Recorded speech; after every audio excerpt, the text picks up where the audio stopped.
Thank you.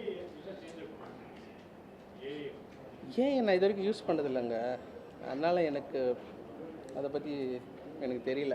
உண்மையானுமே AI ஃப்யூச்சரில் நான் AI எல்லாம் பாடகர்கள்லாம் இருக்கிறாங்களே, அப்புறம் இல்லைன்னா நம்ம யோசிக்கலாம். எல்லாம் இருக்கும்போது இவ்வளோ பத்திரிக்கா இருக்கிறீங்க, ஏஐ எழுதுதுன்னா நீங்கள் என்ன ஏன் சொல்லுங்க?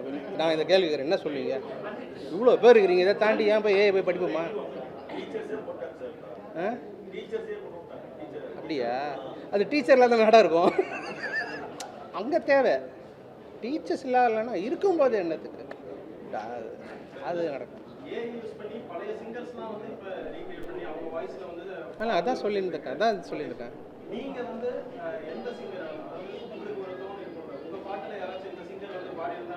இல்லை என்ன பிடிச்சிருக்குன்னு ஒருத்தருக்கும் உயிரோடு இருக்கிற சிங்கர்ஸ் தான் எனக்கு பிடிச்சவங்க. எனக்கு இவ்வளோ சிங்கர்ஸு இன்னும் லைஃபு கிடைக்காம பிரேக் இல்லாமல் எவ்வளோ பேர் இருக்கிறாங்க.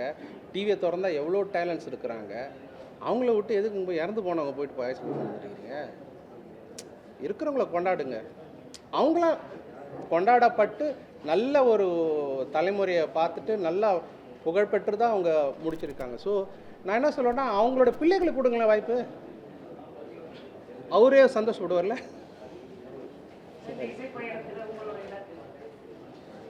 என் இலக்கு இப்போ நான் எதிர்பார்க்கவே இல்லை. இப்போ இந்தியாவில் இந்த கடந்த ஒரு 2 வருஷத்துக்கு முன்னாடி தான் அந்த கான்செர்ட்டுன்ற ஒரு விஷயம், இந்த கோவிட் முடிஞ்ச டைம் ரொம்ப எல்லோரும் வீட்டுக்குள்ளேயே இருந்த வெளில வந்து பட்டு பண்ணும்போது தான் தெரிஞ்சது, திடீர்னு பெரிய ஒரு பூம் ஆயிடுச்சு. சினிமாவை விட இன்றைக்கி கான்செர்ட்டுக்கு தான் மிகப்பெரிய மக்களுடைய வரவேற்பு இருக்குதுன்னு சொல்லிட்டு மிகப்பெரிய பத்திரிகை எழுதியிருக்கு. நீங்கள் பார்த்துருக்கீங்க. கோல்ட் பிளேலாம் வந்து பண்ணியிருக்காங்க நம்ம நாட்டில். கிட்டத்தட்ட 200 கோடி கலெக்ஷன் 4 நாள் உங்களுக்கு தெரிஞ்சிருக்கும். எது ஒரு ஆங்கில நிகழ்ச்சிக்கு.